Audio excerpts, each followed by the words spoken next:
Antes de comenzar, permíteme pedirte algo. Si crees que estas historias deben ser contadas, si sientes que el silencio es cómplice del horror, suscríbete a nuestro canal, únete a esta comunidad que se niega a olvidar. Tu suscripción es una voz más contra la indiferencia. Ahora, acompáñame. Vamos a un lugar que no existe en los mapas turísticos de Monterrey. Un barrio que la modernidad decidió saltarse. Se llama la Colonia La Bruma. Un nombre que le queda perfecto, porque allí todo parece cubierto por una niebla densa y pegajosa. Una niebla de polvo, de pobreza y de secretos. Las casas son todas iguales, pequeñas, grises, con las ventanas sucias, como ojos enfermos que ya no quieren ver. Las calles no tienen nombre. No hace falta. Todos los caminos llevan al mismo silencio. Un silencio pesado, anormal. Aquí no se oyen risas de niños. No hay música escapando por las puertas. No hay vecinos charlando en las banquetas. Solo el viento que arrastra la basura y los susurros. En La Bruma vive una sola familia, los Garza. Todos se apellidan Garza. Sí, todos. El cartero que iba una vez al mes bromeaba con eso. Decía que en La Bruma no se entregaba el correo. Se repartía la herencia. Luego dejó de ir. Nadie lo extrañó. La gente de La Bruma no escribía cartas. No esperaban noticias del mundo exterior. El mundo exterior había dejado de existir para ellos hacía mucho tiempo. O quizás ellos habían dejado de existir para el mundo. Vivían en un ciclo cerrado. Nacían Garza. Vivían como Garza. Morían como Garza. Y se casaban entre ellos. Por generaciones. Para mantener la sangre pura, decían los más viejos. Para mantener el secreto, diría yo. La historia que te voy a contar no debería haber salido nunca de La Bruma. Estaba destinada a pudrirse allí, junto con las paredes húmedas y las miradas vacías. Pero un día, algo cambió. Una pieza externa entró en ese mecanismo oxidado. Una mujer. Se llamaba Irma. Irma no era Garza. Compró una de las casas al fondo de la colonia. La única que estuvo en venta en 50 años. La compró por una razón sencilla y brutal. Era lo único que podía pagar. Huyendo de una vida de golpes, encontró refugio en la boca del lobo. No sabía dónde se metía. Nadie lo sabe nunca. Al principio, Irma intentó ser una buena vecina. «Buenos días», decía con una sonrisa que nadie le devolvía. Las mujeres Garza la miraban desde sus puertas, no con odio. Peor, con una indiferencia total, como si miraran a través de ella. Los hombres simplemente bajaban la cabeza y seguían su camino. Eran como fantasmas con la piel quemada por el sol. Pero fueron los niños los que perturbaron a Irma desde el primer día. Los niños Garza, había docenas, de todas las edades, pero no jugaban, no corrían, no gritaban. Se sentaban en los escalones de sus casas, solos o en pequeños grupos silenciosos, y miraban, solo miraban, con unos ojos enormes, oscuros y vacíos. Sus ojos no tenían la chispa de la infancia. Tenían el peso de los siglos. Irma sentía un escalofrío cada vez que pasaba junto a ellos. Sentía sus miradas clavadas en su nuca. No eran miradas de curiosidad. Eran miradas de una tristeza antigua, incomprensible. Una noche, Irma no podía dormir. El calor de Monterrey era sofocante, y el ventilador de su cuarto solo movía el aire caliente. Se asomó a la ventana. La bruma estaba en completa oscuridad. Ni una sola luz encendida. Solo la luna pálida sobre los techos de lámina. Y entonces lo oyó. Un sonido que rompió el silencio de la noche. No era un grito, era un lamento. Un quejido bajo, rítmico, casi una canción de cuna rota. Venía de la casa de al lado, la casa más grande, la casa del patriarca, el primer Garza. Irma sintió el corazón en la garganta. El sonido era de un niño que no lloraba de dolor físico, lloraba con el alma, y nadie hacía nada. El lamento continuó por lo que pareció una eternidad. Luego, silencio. Otra vez ese silencio aplastante, más terrible que cualquier ruido. Irma se quedó pegada a la ventana, temblando. No sabía qué había escuchado, pero una parte de ella, la parte que había sobrevivido a su propio infierno, reconoció ese sonido. Era el sonido del alma cuando se rompe. Esa noche, Irma no durmió. Y supo, con una certeza helada, que en la colonia La Bruma, el silencio guardaba un monstruo. Un monstruo con el mismo apellido que todos los demás. Garza. Los días siguientes fueron una tortura para Irma. El silencio de La Bruma ya no era vacío. Ahora estaba lleno del lamento que solo ella había escuchado. Cada vez que veía a uno de los niños Garza, se preguntaba si era él o ella. Cada rostro pequeño y sucio era una acusación. ¿Por qué no haces nada? Irma sentía el miedo como un nudo en el estómago. Era una extraña, una intrusa. Sabía que los Garza la observaban. Sabía que en esa colonia las paredes no solo oían, también juzgaban y castigaban. Una mañana, vio a una niña pequeña, de no más de 4 años, sentada sola en el polvo. Tenía un vestido roto y los pies descalzos. La niña no jugaba. Solo miraba un punto fijo en el suelo. Su rostro tenía una expresión de resignación que no correspondía a su edad. En ese momento, el miedo de Irma se transformó. Se convirtió en rabia. Una rabia fría y decidida. Ya había pasado su vida entera huyendo. No más. Se puso sus mejores zapatos, los que guardaba para las entrevistas de trabajo que nunca llegaban. Tomó un autobús que la sacó de La Bruma como si escapara de una prisión.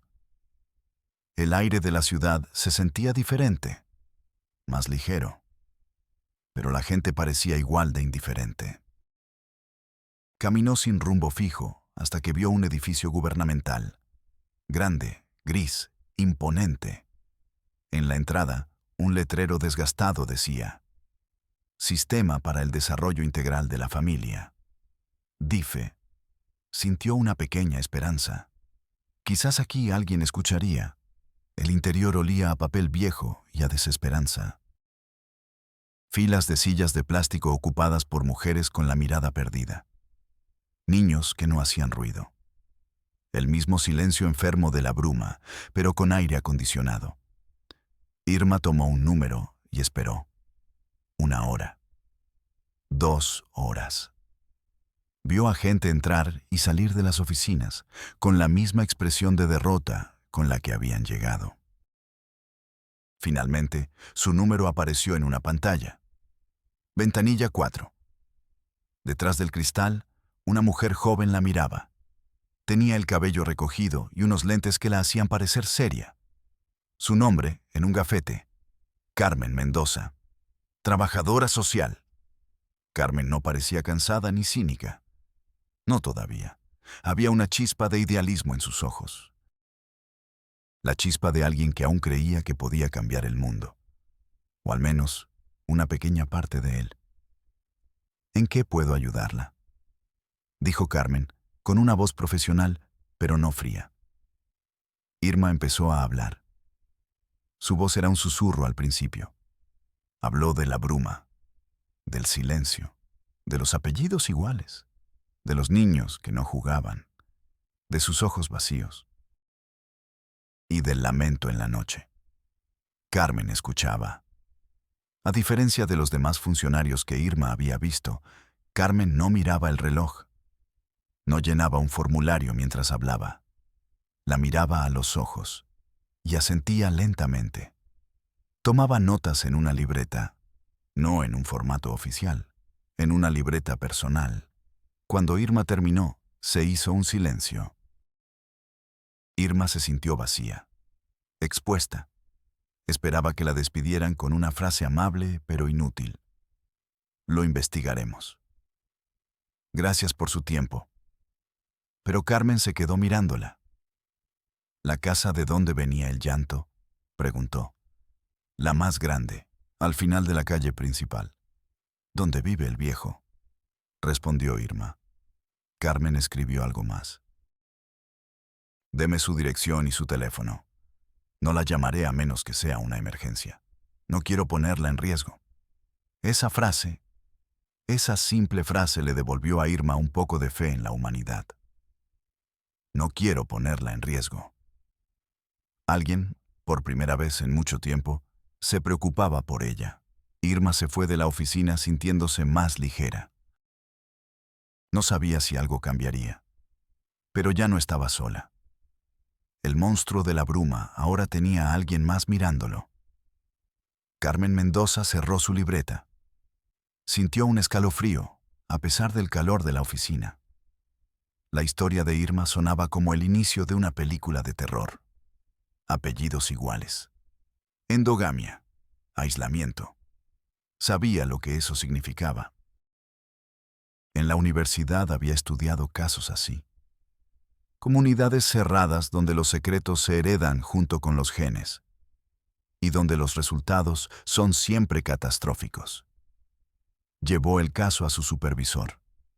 Un hombre de 50 años, con una barriga prominente y una mancha de café en la corbata. El supervisor leyó las notas de Carmen por encima. Soltó un suspiro cansado. Mendoza, ¿otra vez con tus cruzadas? Miró por la ventana. Mire, esa gente de las orillas es rara. Siempre lo ha sido.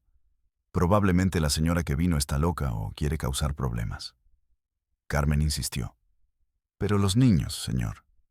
El llanto. La endogamia es un factor de riesgo altísimo para el abuso. El supervisor se recargó en su silla. La silla rechinó. Tenemos una denuncia formal, nombres, evidencias, number. Tenemos el cuento de una vecina asustada. No tenemos recursos para esto, Carmen. Concéntrese en los casos que sí tienen expediente. Carmen sintió una oleada de frustración. El sistema no estaba diseñado para prevenir, solo para reaccionar. Y a menudo, demasiado tarde. Señora Mendoza, ahora esto es un caso de personas desaparecidas. Eso le corresponde a otra dependencia. Llene el formato 2B. La frase no era para ella, era para otra mujer desesperada en el pasillo. Pero Carmen la sintió como propia. El sistema no buscaba justicia. Buscaba ordenar el horror en carpetas, clasificarlo, archivarlo hasta que fuera olvidado. Pero Carmen no podía olvidarlo. La imagen de los niños con ojos vacíos, descrita por Irma, se le había grabado en la mente. Al día siguiente, durante su hora de comida, hizo algo que no debía. Tomó su propio auto, un Tsuru viejo que apenas funcionaba, y condujo hacia las afueras de Monterrey. Puso la dirección de la bruma en el GPS de su teléfono. La aplicación la llevó por avenidas concurridas, luego por calles más pequeñas, hasta que el asfalto desapareció. El camino se convirtió en terracería. El paisaje urbano fue reemplazado por lotes baldíos y esqueletos de construcciones abandonadas. Y entonces la vio. La colonia La Bruma, tal como Irma la había descrito. Un puñado de casas grises bajo un cielo blanco por el calor. Estacionó el auto a una distancia prudente y caminó. El silencio fue lo primero que la golpeó. Era antinatural. Vio a los niños, sentados en los escalones, mirándola. Sus miradas eran idénticas, oscuras, profundas, sin emoción. Carmen sintió que no la veían a ella, a la mujer. Veían el auto, el mundo exterior, la amenaza. Se acercó a una casa al azar y tocó la puerta. Nadie abrió. Probó en otra, y en otra, la misma respuesta. Silencio. Podía sentir que había gente adentro. Podía oír movimientos furtivos. Pero para ella, las casas estaban muertas. Finalmente, se dirigió a la casa del final, la más grande, la del patriarca. Era igual a las demás, solo que un poco menos deteriorada. El jardín delantero, si se le podía llamar así, tenía unas cuantas plantas secas. Respiró hondo y tocó la puerta. Esta vez, la puerta se abrió. Un hombre muy viejo apareció en el umbral. Era alto, encorvado, pero con una presencia imponente. Tenía la piel curtida y los ojos de un azul pálido, casi transparente. Eran los mismos ojos que Carmen había empezado a notar en algunos de los niños. ¿Sí?, dijo el hombre. Su voz era como el sonido de piedras rozando. Buenos días. Soy Carmen Mendoza, del DIF. Estoy haciendo una visita de rutina en la zona. Mintió. Sabía que mentir era la única forma de obtener algo. El hombre no parpadeó. Aquí no necesitamos nada del gobierno. Somos una familia unida. Nos cuidamos solos, dijo la palabra familia con un orgullo feroz. Solo quería asegurarme de que los niños estén bien. Que asistan a la escuela, continuó Carmen, intentando mantener la voz firme. El viejo soltó una risa seca, sin alegría. La escuela está muy lejos, y aquí aprenden lo que necesitan saber, a trabajar, a respetar, a ser garza. Detrás de él, en la penumbra de la casa, Carmen pudo ver unas figuras moverse. Siluetas de mujeres y niños que se escondían de la luz y de ella. Hemos recibido un reporte, se atrevió a decir Carmen. Un reporte anónimo sobre un niño que podría estar enfermo o triste. La mirada del viejo se endureció. El azul pálido se convirtió en hielo. La única enferma aquí es la nueva vecina, la que no es de aquí. Esa mujer trae problemas. Habla con el diablo. Dio un paso adelante, llenando el marco de la puerta. Le agradezco su visita, señorita. Pero estamos ocupados, y no nos gusta que nos molesten. Cerró la puerta en su cara. No con violencia, con una finalidad absoluta. Carmen se quedó paralizada por un segundo. El corazón le latía con fuerza. No había obtenido nada, ninguna prueba, pero ahora tenía algo más importante. Tenía certeza. El miedo que sintió al mirar a ese hombre a los ojos era la prueba que necesitaba. Detrás de esa puerta, en esa casa, vivía el monstruo. Mientras caminaba de regreso a su auto, sintió todas las miradas de la colonia clavadas en ella. Ya no eran vacías. Ahora eran hostiles. Había sido marcada. Arrancó el tsuru y se alejó de la bruma, mirando por el espejo retrovisor. La colonia parecía encogerse, volverse un punto gris en el paisaje. Pero Carmen sabía que no la dejaría ir. Había pateado el hormiguero. Ahora tenía que estar preparada para las hormigas. Volvió a la oficina justo cuando su hora de comida terminaba. Nadie notó su ausencia. Se sentó en su escritorio. Sus manos temblaban ligeramente. Abrió su libreta. Debajo del nombre de Irma, escribió: Don Ramiro Garza, patriarca, peligroso. Y debajo de eso, los niños están en peligro. Todos ellos. El sistema no quería ayudar. La comunidad era hostil. Estaba sola en esto. Pero la imagen de la niña sentada en el polvo no se iba, ni el eco del lamento que Irma describió. Carmen Mendoza, la trabajadora social idealista, había encontrado su cruzada y no iba a abandonarla, aunque tuviera que enfrentarse a toda la colonia la bruma o al mismo diablo. Carmen Mendoza no durmió esa noche, ni la siguiente. La cara del viejo Garza se le aparecía en la oscuridad, sus ojos de hielo, su voz de piedra, y la puerta cerrada, siempre la puerta cerrada. Sabía que no podía volver a la bruma, no oficialmente. Su supervisor la enterraría en papeleo si lo intentaba. El sistema estaba diseñado para protegerse a sí mismo, no a los niños. Se sentía atrapada, impotente. La rabia era una brasa ardiente en su pecho. Una tarde, al salir del trabajo, no fue a su casa. Condujo hasta un teléfono público a varios kilómetros de su oficina. El auricular olía a plástico rancio y a sudor ajeno. Marcó el número de Irma. La voz de Irma al otro lado sonaba frágil, como un cristal a punto de romperse. «Hola. Soy yo», dijo Carmen en voz baja. «¿Puede hablar?» Hubo una pausa. Carmen oyó la respiración acelerada de Irma. «Sí, estoy sola. No puedo hacer nada desde aquí, Irma. Me ataron las manos». Otra pausa, más larga, más pesada. «Lo imaginé», susurró Irma. «Pero no voy a rendirme», dijo Carmen, con una ferocidad que se sorprendió a sí misma. «Pero necesito sus ojos, necesito sus oídos. Usted es la única persona que puede decirme qué pasa ahí adentro». El silencio al otro lado de la línea era una respuesta en sí misma. Era el silencio del miedo. «No puedo», dijo Irma. «Me vigilan. Lo sé. Si se dan cuenta de que hablo con usted, no tiene que hacer nada peligroso. Solo observe. Anote todo lo que le parezca extraño. Horarios, personas, cualquier cosa. Un día, una de esas pequeñas cosas será la llave que abra la puerta». Carmen colgó. Se quedó un momento con la mano sobre el teléfono. Sentía el frío del metal. Sabía que le estaba pidiendo a Irma que se convirtiera en una espía en su propio infierno. Era injusto.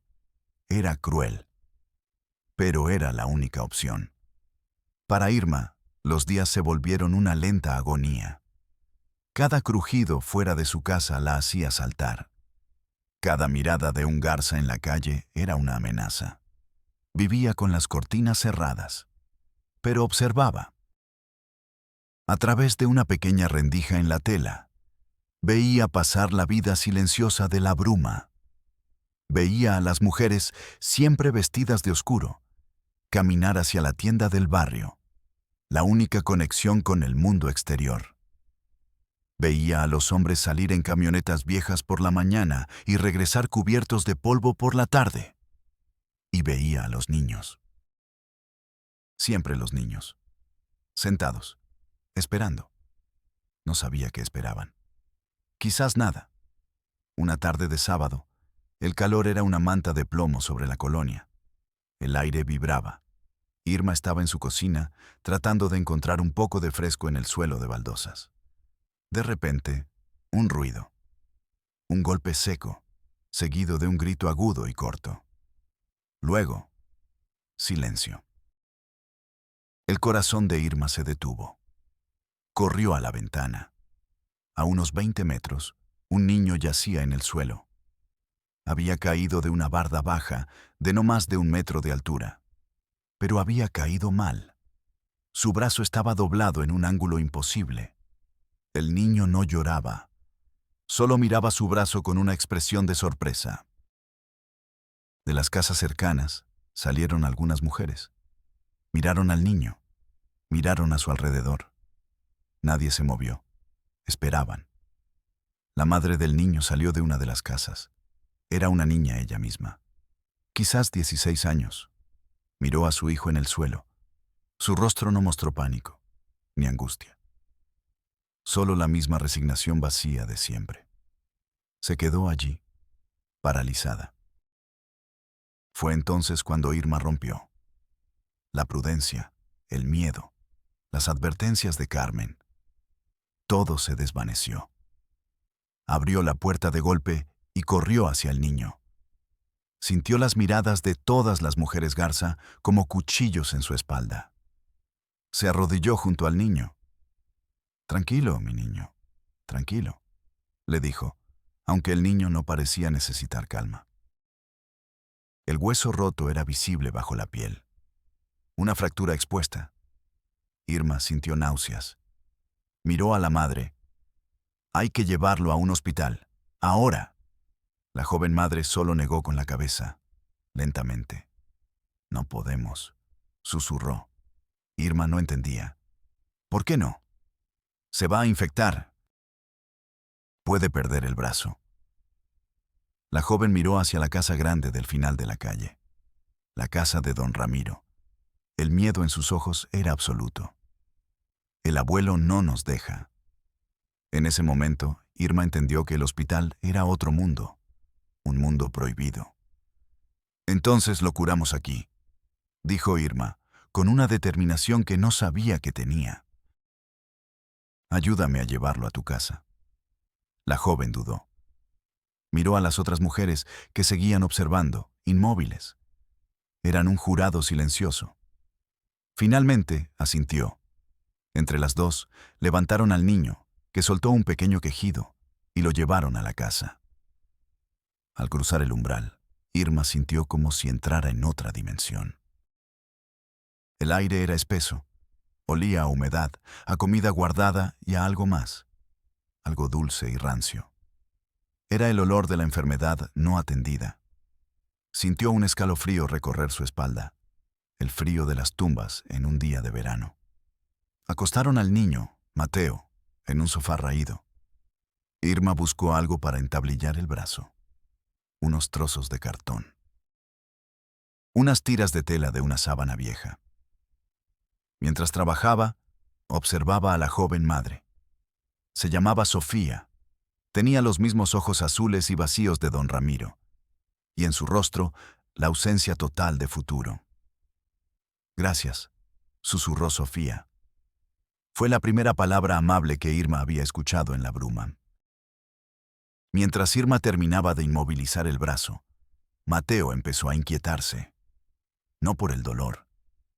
Miraba fijamente una puerta cerrada al fondo del pasillo. Una puerta con un pesado cerrojo en el exterior. Ángel, susurró el niño. Sofía se tensó inmediatamente. Cállate, Mateo. Quiero ver a Ángel, insistió el niño, con lágrimas en los ojos por primera vez. Irma sintió que el aire se volvía de hielo. ¿Quién es Ángel?, preguntó suavemente. Es mi hermano, dijo Mateo. Está enfermo. La mirada de Sofía era de puro terror. Te dije que te callaras. El abuelo se va a enojar. Pero Irma ya no escuchaba. Su atención estaba clavada en esa puerta, en ese cerrojo. ¿Por qué encerrar a un niño enfermo? Se levantó y caminó hacia la puerta. Cada paso se sentía pesado, como si caminara bajo el agua. No, suplicó Sofía. Por favor, no. Irma puso su mano en el cerrojo frío y metálico. Sintió una vibración recorrerle el brazo. Era el miedo. Pero no solo el suyo. Era el miedo acumulado en esa casa durante años. Ábrela, dijo Irma. Su voz no sonaba como la suya. Sofía lloraba en silencio. No puedo.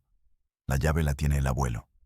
Pero Mateo, el niño del brazo roto, señaló con su mano sana debajo de una maceta vacía en el pasillo. Allí estaba. Una llave de hierro, vieja y oxidada. Irma la tomó. La llave estaba helada. El sabor del miedo inundó su boca. Un sabor a óxido y a sangre. Se giró hacia la puerta. El chirrido de la llave al entrar en la cerradura fue el sonido más fuerte que había escuchado en esa casa. Descorrió el cerrojo y abrió la puerta. El olor la golpeó primero. Un hedor insoportable a orina, a heces y a carne enferma. Casi vomitó. Se obligó a mirar adentro. La habitación no tenía ventanas. La única luz era la que entraba por la puerta abierta. En el suelo, sobre un colchón manchado, había una figura. No era un niño. Era la forma de un niño. Tendría unos 12 años, pero su cuerpo era pequeño y retorcido. Sus extremidades estaban contraídas. Sus dedos eran como garras. Su cabeza era demasiado grande para su cuerpo, y sus ojos, de un azul lechoso, miraban al techo sin ver nada. Solo emitía un sonido. Un zumbido bajo, constante, gutural. Era la encarnación de un secreto podrido. El resultado de generaciones de sangre mezclándose con sangre. Irma se apoyó contra el marco de la puerta. Las piernas no la sostenían. El suelo pareció ondular bajo sus pies. Era el monstruo. No vivía en la casa grande. Vivía aquí, encerrado, oculto. Es Ángel. Escuchó la voz de Mateo a su lado. El niño miraba a la criatura en el colchón con una ternura que le rompió el corazón a Irma. Entonces, Sofía susurró la frase que terminaría de destruir el mundo de Irma. Él es mi hermano mayor. Hizo una pausa tragando saliva. Y también es el papá de Mateo. Irma la miró. No comprendía. Sofía señaló a la figura en el colchón. Nuestro padre, el abuelo Ramiro, nos obligó. El horror tenía un nuevo nivel, un nuevo abismo. Ángel no era únicamente hermano de Sofía. También había llegado a ser su hijo, fruto de una situación impuesta por don Ramiro. Hijo y sobrino de Ángel. Hijo y sobrino de Ángel. Hijo y sobrino de Ángel. Hijo y sobrino de Ángel. Nieto y bisnieto de don Ramiro. Un árbol genealógico que era una espiral hacia la locura. Irma no pudo más. Salió de la habitación. Salió de la casa. Corrió sin mirar atrás. Las caras de las mujeres Garza eran manchas borrosas. No se detuvo hasta que estuvo dentro de su propia casa, con la puerta cerrada con 3 cerrojos. Se dejó caer en el suelo de la cocina, temblando. Se miró las manos que habían tocado la llave, que habían abierto la puerta. Fue al fregadero y empezó a lavárselas, con jabón, con fuerza, frotando hasta que la piel se puso roja y ardía. Pero no podía quitarse la sensación, no podía quitarse el olor, y no podía borrar la imagen de Ángel. El secreto de la bruma no era solo incesto, eran los monstruos que creaba, y el silencio que los mantenía vivos. Irma pasó la noche en vela, acurrucada en un rincón de su sala, con todas las luces encendidas. El horror que había visto no era una imagen que pudiera borrarse. Era una presencia. Había entrado en su casa con ella. Se sentaba a su lado en la oscuridad, el rostro deforme de Ángel, la resignación en los ojos de Sofía y la frase que retumbaba en su mente como un eco infinito. También es el papá de Mateo. A la primera luz del alba, Irma tomó una decisión. Se acabó el miedo. Se acabó la cautela. Tomó el teléfono y marcó el número de Carmen. Lo vi, dijo Irma sin preámbulos. Su voz era ronca, irreconocible. Vi el secreto. Y entonces le contó todo. La caída de Mateo, la fractura, la puerta cerrada con cerrojo, Ángel, el olor, el zumbido. Y la confesión de Sofía. Al otro lado de la línea, Carmen permaneció en silencio. Irma podía oír su propia respiración, agitada y superficial. El terror era una bestia viva dentro de ella, arañando para salir. Finalmente, Carmen habló. Su voz era firme, pero Irma pudo detectar un temblor debajo de la superficie. No se mueva de su casa. Cierre bien la puerta. Voy para allá, pero no voy a ir sola esta vez. Para Carmen, la llamada de Irma fue la pieza que faltaba. El horror tenía un nombre. Tenía un rostro. Ahora ya no era un reporte anónimo. Era un crimen en curso. No fue con su supervisor. Sabía que sería inútil. Se saltó toda la cadena de mando. Fue directamente a una oficina que todos en el gobierno intentaban evitar. La Fiscalía especializada en feminicidios y delitos contra la mujer. Allí encontró a un fiscal que sí escuchó. Un hombre mayor, con el rostro marcado por 1000 historias como esta. Mientras Carmen hablaba, el fiscal no tomaba notas, solo la miraba. Cuando terminó, el hombre se levantó. Preparemos una orden de cateo y llame a la policía estatal. Necesitaremos apoyo. El sistema, por una vez, se movía. Pero para entender la profundidad del abismo de la bruma, debemos retroceder. No años, décadas. Debemos volver al origen. Al primer Garza. A Ramiro. Ramiro Garza no nació en la bruma. La bruma nació con él. Llegó a esas tierras a mediados de los años 50. Eran solo un pedazo de desierto a las afueras de una ciudad que empezaba a crecer. No tenía nada. Solo una esposa joven y una voluntad de hierro. Y un secreto que lo había obligado a huir de su pueblo natal en Zacatecas, un secreto que involucraba a su propia hermana. Ramiro construyó la primera casa con sus propias manos, ladrillo a ladrillo. La construyó para ser una fortaleza, para mantener al mundo afuera y para mantener a su familia adentro. Tuvieron hijos, muchos hijos, y a medida que crecían, Ramiro les enseñaba sus reglas. La primera regla, la familia es todo. La segunda regla, nadie de afuera es de fiar. La tercera regla, la sangre Garza no se mezcla. Era su Biblia, su ley. Los hijos crecieron aislados del mundo. No fueron a la escuela. No tuvieron amigos que no fueran sus propios hermanos y primos. El mundo exterior era un lugar de pecado y peligro. Así se lo enseñó Ramiro. Y cuando sus hijos e hijas llegaron a la edad de casarse, Ramiro arregló los matrimonios.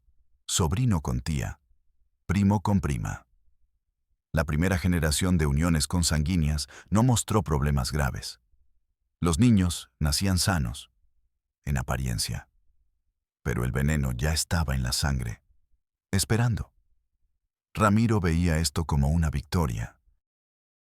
Había creado su propio reino, su propio linaje puro, una dinastía de garzas en medio de la nada. Se convirtió en el patriarca, el rey. Su palabra era ley. Su voluntad era el destino. La colonia creció. Sus hijos construyeron sus propias casas alrededor de la suya, replicando el modelo, creando sus propias fortalezas pequeñas. Pero fue en la tercera generación cuando las grietas comenzaron a aparecer. Los niños empezaron a nacer, diferentes. Algunos con problemas de aprendizaje, otros con deformidades físicas sutiles, y otros, como Ángel, con problemas devastadores. El veneno en la sangre había despertado. La endogamia estaba cobrando su factura. Ramiro no lo vio como un error genético. Lo vio como una prueba de Dios, o como una maldición del diablo.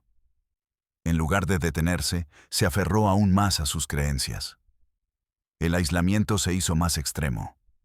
Los niños que nacían mal eran escondidos. Eran la vergüenza de la familia, la prueba de su fracaso. Se convirtieron en los fantasmas de la bruma. Encerrados en cuartos traseros, alimentados, limpiados, pero nunca vistos. La comunidad desarrolló un código de silencio tan fuerte como los muros de sus casas. Nadie hablaba de los niños encerrados. Era como si no existieran. Hacerlo era desafiar a Ramiro, y desafiar a Ramiro era arriesgarse a ser expulsado. Ser expulsado de la bruma era peor que la muerte. Era ser arrojado a ese mundo exterior que les habían enseñado a temer y a odiar. Y entonces, el horror dio un nuevo giro. Ramiro, envejeciendo, se volvió más paranoico, más cruel. Comenzó a desconfiar de todos, y el mismo impulso que lo había expulsado de su lugar de origen volvió a asomar. Ser expulsado de la bruma era peor que la muerte. Era ser arrojado a ese mundo exterior que les habían enseñado a temer y a odiar. Y entonces, el horror dio un nuevo giro. Ramiro, envejeciendo, se volvió más paranoico, más cruel. Comenzó a desconfiar de todos, y el mismo impulso que lo había expulsado de su lugar de origen volvió a asomar. La encarnación física de todos los pecados de la familia. Para Ramiro, Ángel no era un nieto, era un monstruo, un castigo. Lo odiaba, pero también vio en él una herramienta, una forma de perpetuar su control y su depravación de una manera aún más retorcida. Cuando Sofía creció y se convirtió en una adolescente, Ramiro la encerró con su propio hijo hermano, Ángel. Le dijo que era su deber, que era la forma de purgar el pecado de la familia. Sofía, rota y sin voluntad, obedeció. ¿Qué otra opción tenía? Toda su vida le habían enseñado a obedecer, a no cuestionar, a sufrir en silencio. De aquella unión impuesta nació Mateo. A simple vista, un niño saludable. Para algunos, un milagro.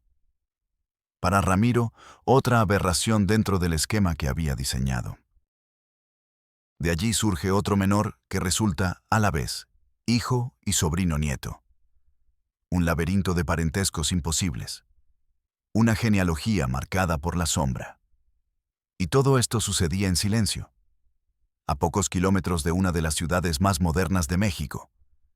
Los vecinos, los otros Garza, sabían, no los detalles, no el horror completo. Y todo esto sucedía en silencio, a pocos kilómetros de una de las ciudades más modernas de México. Los vecinos, los otros Garza, sabían, no los detalles, no el horror completo, pero sabían de los niños encerrados, sabían de la crueldad de Ramiro y callaban. Callaban por miedo, callaban por lealtad familiar. Callaban porque el silencio era lo único que habían conocido. Se habían convertido en guardianes de su propia prisión, cómplices de su propia destrucción. Cuando Irma llegó a la bruma, fue una piedra arrojada a un estanque estancado. Sus preguntas, su mirada externa, su negativa a aceptar el silencio, fueron una amenaza para todo el sistema que Ramiro había construido durante más de medio siglo. El llanto que escuchó en la noche, el brazo roto de Mateo, fueron las grietas por las que la luz, por fin, comenzó a filtrarse. Una luz cruda y terrible, que estaba a punto de revelar el infierno que se escondía a plena vista. El convoy era silencioso. 2 patrullas de la Policía Estatal y el Suru de Carmen Mendoza. Avanzaban por las calles de Monterrey, dejando atrás el ruido y la normalidad. Con cada kilómetro, el aire dentro del pequeño auto de Carmen se sentía más pesado. A su lado, el fiscal, un hombre llamado Ernesto Valdés, miraba por la ventana. No hablaba. No era necesario. Carmen sentía el temblor en sus manos aferradas al volante. No era solo miedo, era anticipación. La terrible certeza de que estaban a punto de abrir la puerta del infierno y que nada volvería a ser igual. Llegaron a la entrada de la bruma. Las patrullas se detuvieron a una distancia prudente. «Vamos usted y yo solos primero», dijo el fiscal Valdés. «No queremos que se asusten y hagan una locura». Carmen asintió, aunque la idea de caminar hacia esa colonia sin protección policial le helaba la sangre. Salieron del auto. El silencio de la bruma los recibió como un muro invisible. Pero esta vez, algo era diferente. Las calles estaban vacías. No había niños sentados en los escalones. No había mujeres mirando desde las puertas. Las cortinas de todas las casas estaban cerradas. La colonia entera contenía la respiración. Sabían que venían. El miedo se podía oler en el aire. Se dirigieron primero a la casa de Irma. Carmen tocó la puerta. «Irma, soy yo, Carmen». «Abra, por favor». El sonido de varios cerrojos corriéndose. La puerta se abrió una rendija. Los ojos de Irma estaban desorbitados por el pánico. «Se han encerrado», susurró. Todos, cuando vieron los autos. «Está bien, Irma. Quédese aquí. Cierre la puerta y no abra a nadie más», ordenó el fiscal. Irma asintió y la puerta se cerró de nuevo. El sonido de los cerrojos fue como el cierre de una tumba. Carmen y el fiscal caminaron por la calle desierta. Sus pasos eran los únicos sonidos. Se sentían observados desde cientos de ojos invisibles detrás de las ventanas. Llegaron a la casa de Sofía. La casa donde Irma había descubierto la verdad. El fiscal Valdés tocó la puerta. «Policía ministerial. Abra la puerta. Tenemos una orden de cateo». Silencio. Valdés golpeó más fuerte. «Abran la puerta o la derribaremos». Desde adentro se escuchó un ruido sordo, un forcejeo. Luego, la voz de una mujer. «No, déjeme». Y la voz de un hombre grave y autoritaria. La voz de Ramiro Garza. «Nadie entra en esta casa». El fiscal hizo una seña a las patrullas. 4 policías uniformados, con chalecos antibalas, corrieron hacia ellos. 2 de ellos llevaban un ariete. «Última oportunidad», gritó el fiscal. La única respuesta fue el sonido de un mueble siendo arrastrado para bloquear la puerta desde adentro. «Derriben la puerta», ordenó Valdés. El primer golpe del ariete resonó en toda la colonia. Fue el sonido del mundo exterior rompiendo por fin el aislamiento. Golpe tras golpe. La madera vieja de la puerta crujía, se astillaba. Finalmente, con un estruendo, la puerta cedió. Los policías entraron, Carmen y el fiscal detrás de ellos. La escena en la sala era caótica. Don Ramiro, el patriarca, sujetaba a Sofía por el brazo. En su otra mano sostenía un viejo cuchillo de cocina. Sus ojos azules eran pura demencia. «Fuera de mi casa, fuera de mi familia». Mateo, el niño del brazo roto, lloraba en un rincón. Los policías levantaron sus armas. «Suelte el cuchillo, señor». «Ahora», gritó uno de ellos. Carmen sintió que el tiempo se detenía. El aire era irrespirable. El fiscal Valdés dio un paso al frente. «Ramiro, se acabó. Suelte a la muchacha». Ramiro lo miró. Una sonrisa torcida apareció en su rostro. «Nunca», siseó. Y en ese momento sucedió algo inesperado. Sofía, la chica que nunca había mostrado una emoción, se movió. Con una fuerza nacida de la desesperación, mordió la mano de Ramiro. El viejo gritó de dolor y sorpresa, soltando el cuchillo. En ese instante, los policías se abalanzaron sobre él. Lo sometieron en el suelo. El rey de la bruma, reducido a un viejo patético y furioso. Carmen corrió hacia Sofía y Mateo, abrazándolos. Mateo lloraba desconsoladamente. Sofía temblaba, pero en sus ojos había algo nuevo, una pequeña llama.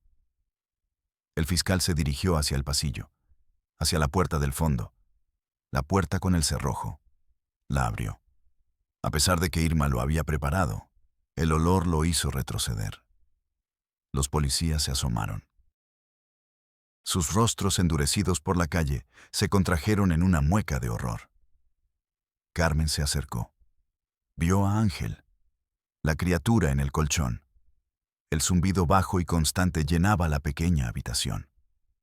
«Dios mío», susurró uno de los policías. Llamaron a una ambulancia. Sacaron a Ángel en una camilla, cubierto con una sábana. Era la primera vez que salía de esa habitación en años. La primera vez que sentía el sol en su piel pálida. Mientras se lo llevaban, los vecinos de la bruma empezaron a salir de sus casas. Lentamente, con cautela, observaban en silencio. Sus rostros eran una mezcla de miedo, curiosidad y algo parecido al alivio. El secreto había salido a la luz. El monstruo ya no estaba escondido en el armario. Estaba a la vista de todos. Detuvieron a Ramiro Garza. También se llevaron a Sofía y a Mateo para ponerlos bajo protección. El caso explotó en los medios. El horror de la colonia Garza. La casa de los secretos. Monterrey, México, el mundo entero, se asomaba con morbo a la vida de la bruma. Carmen pensó que había ganado. Pensó que la justicia por fin llegaría. Qué ingenua fue. Ahí fue cuando conoció al verdadero monstruo. Un monstruo más grande y más poderoso que Ramiro Garza. El sistema. La primera audiencia. Ramiro Garza llegó con un abogado caro, pagado por quién sabe quién. El abogado argumentó que Ramiro era un anciano senil, que no era responsable de sus actos, que todo era una tradición familiar mal interpretada. El primer golpe. Luego, Sofía.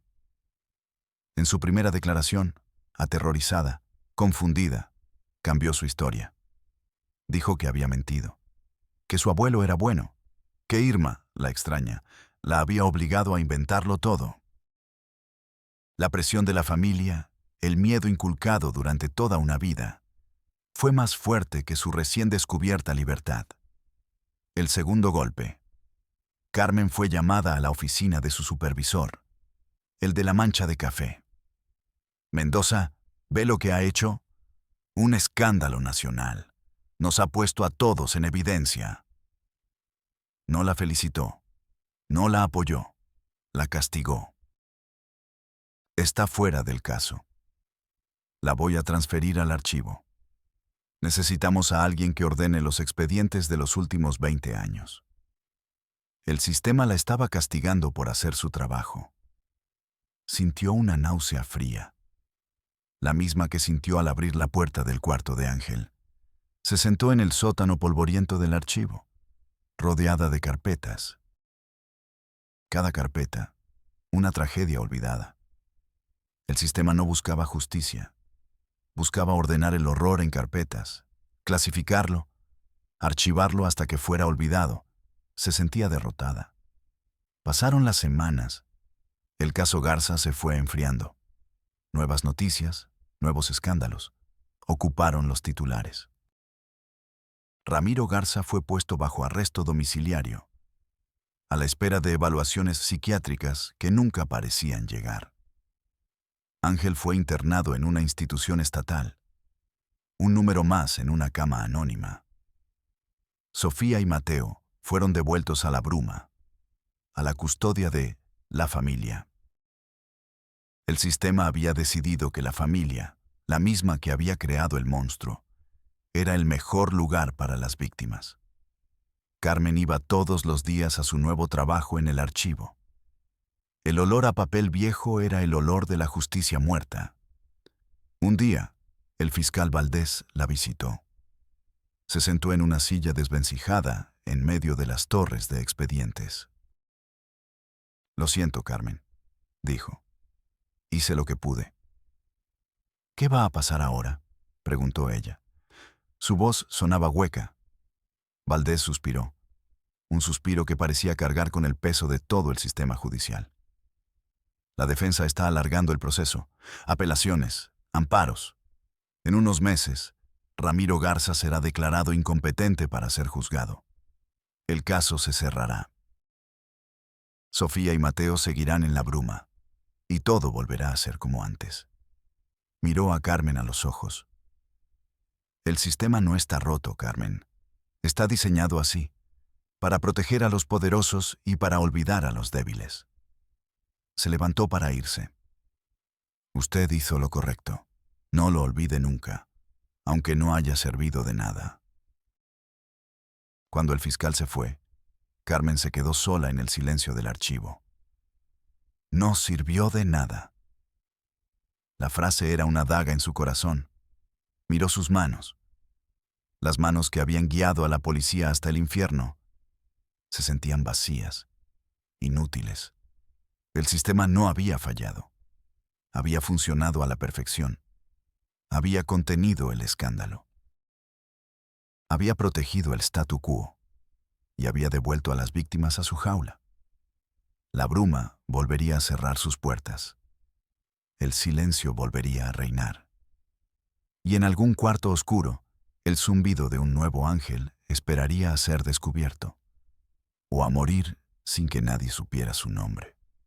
Carmen apoyó la cabeza sobre una pila de expedientes. Y por primera vez desde que todo empezó, lloró. Lloró de rabia, de impotencia y de una tristeza tan profunda como el abismo que había intentado iluminar. El archivo se convirtió en la tumba de Carmen Mendoza. No la mujer, sino la trabajadora social que alguna vez fue. Los días se convirtieron en semanas, las semanas en meses. El polvo de los expedientes olvidados se asentó sobre ella como una segunda piel. El caso Garza se desvaneció de su vida, como se había desvanecido de los periódicos. Una orden de un superior, una transferencia, un nuevo caso urgente. El sistema era experto en borrar sus propios fracasos. Carmen aprendió a no pensar en ello. Aprendió a concentrarse en la tarea que tenía entre manos. Ordenar el dolor ajeno en orden alfabético. Era una forma de supervivencia. Un día, mientras buscaba un expediente de 1998, sus dedos tropezaron con una carpeta delgada. El nombre en la etiqueta le provocó un escalofrío. Garza Ramiro. No era el expediente del caso de la bruma. Era mucho más antiguo, de 1954, de Zacatecas. Lo abrió con manos temblorosas. Dentro solo había un par de hojas amarillentas. Un reporte policial, breve, conciso. Denuncia por actos indecorosos contra un tal Ramiro Garza. La denunciante, su propia hermana menor. El caso fue cerrado 2 semanas después. Falta de pruebas. Retiro de la denuncia por parte de la familia. Estaba allí. El origen de todo. La primera grieta. El primer silencio. El primer fracaso del sistema. Hace más de 50 años. Si alguien en 1954 hubiera hecho su trabajo, si a alguien le hubiera importado una niña asustada en un pueblo de Zacatecas, la bruma nunca habría existido. Ángel habría sido solo un nombre. Carmen cerró la carpeta. No sintió rabia, ni siquiera tristeza, solo un vacío inmenso.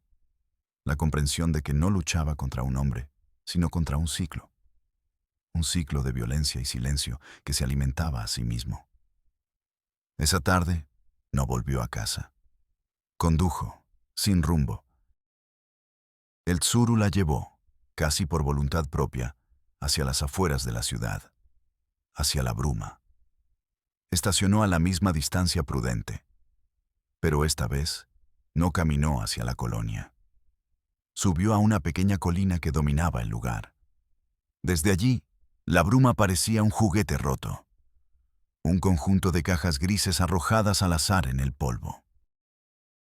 El sol de la tarde lo teñía todo de un color naranja, casi hermoso. Una belleza falsa, engañosa. La vida en la colonia parecía haber vuelto a la normalidad, o a su versión de la normalidad.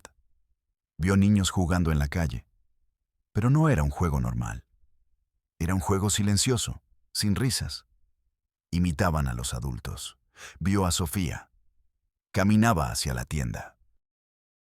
Se movía como un autómata. Su rostro, una máscara vacía. La pequeña llama que Carmen había visto en sus ojos se había extinguido. El sistema la había apagado. A lo lejos, en el porche de la casa más grande, vio una figura en una mecedora. Un anciano. Ramiro Garza, en arresto domiciliario. Rey de nuevo en su diminuto reino de miseria. La justicia. Carmen se quedó allí hasta que el sol se ocultó, hasta que la bruma se convirtió en una mancha de oscuridad salpicada por unas pocas luces débiles. No sabía qué hacer. Volver al archivo era imposible. Renunciar significaba dejar que ganaran por completo. Entonces, hizo lo único que le quedaba.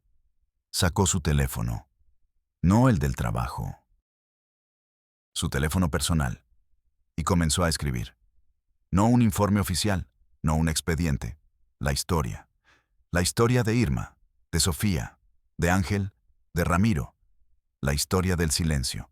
Escribió toda la noche, a la luz de la pantalla de su teléfono, con los dedos entumecidos, con el corazón roto. Cuando terminó, envió el archivo a un solo contacto. Un periodista de investigación que conocía, uno de los pocos que aún creía en la verdad. El asunto del correo era una sola palabra. Garza. Después, apagó el teléfono. Dejó las llaves del Tsuru sobre el asiento y comenzó a caminar, no de regreso a la ciudad, sino en la dirección opuesta, hacia el desierto que se extendía más allá de la bruma. No sabemos qué fue de Carmen Mendoza. Su historia, como la de tantas otras víctimas del sistema, termina en una elipsis. Pero la historia que escribió no murió. Se publicó. Causó un nuevo escándalo, uno que el sistema no pudo contener tan fácilmente. Se crearon comisiones, se reabrieron investigaciones, no cambió el mundo, pero salvó a uno. Mateo fue sacado de la bruma, esta vez de forma permanente. Fue dado en adopción a una familia lejos de Monterrey. Lejos del apellido Garza, dicen que es un niño brillante, que tiene un talento extraordinario para la música, que puede tocar melodías complejas en el piano después de escucharlas una sola vez. Un terapeuta, asombrado, dijo una vez que era como si su cerebro estuviera tratando de crear orden y belleza a partir del caos genético del que provenía. Es la única luz en esta historia de oscuridad. La única nota de esperanza en una sinfonía de dolor. Irma se fue de la bruma la misma semana que la historia fue publicada. Nadie supo a dónde. Don Ramiro Garza murió unos meses después. De viejo. En su cama. La bruma sigue allí. Un monumento silencioso a un secreto que ya no es secreto, pero cuyo veneno sigue corriendo por las venas de sus habitantes. Una herida que nunca sanará.